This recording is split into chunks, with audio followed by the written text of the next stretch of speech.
Okay, next question. Every day we see people trapped as refugees in countries all over the world. Shouldn't we be doing more to help them? Technically, this is a yes or no question, so I could say yes and walk off the stage. But I won't do that to you. The answer is yes. I'm fairly confident this is a yes. Simply meaning refugee is someone who is seeking refuge, someone who is seeking safe place. Of course, if we're going to believe that our God is a God of love, then we as the church want to do something to stand in witness to who God is, which is helping to create safe places for people. So the answer is yes. The unique thing about being in Houston, yes, we see things happening all over the globe. And I do believe that some people are called to go to specific places. We are all called to be in prayer for our brothers and sisters around the world. But the unique thing about being in Houston is we don't actually have to leave in order to faithfully live into this question. That we Houston is a city, is one of the most amazing things about the city is that we're known as a city of hospitality. I watched a fascinating, the guy who makes food and travels, Anthony Bourdain.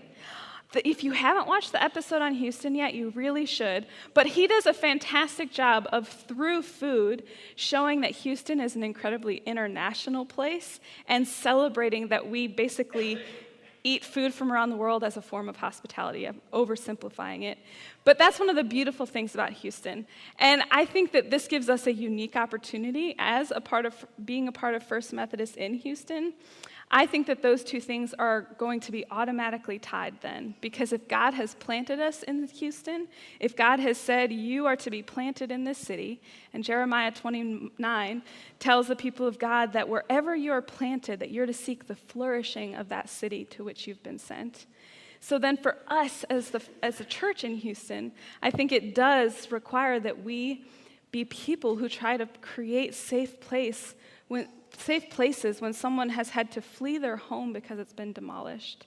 I'm a part of a small group at The Source, and our small group around Christmas time, Kristen and the amazing missions team here helped pair small groups with refugee families. And so my small group, I call them my family. They are my family. My family is my small group. We adopted a Syrian refugee family who had only been in the country for a few months.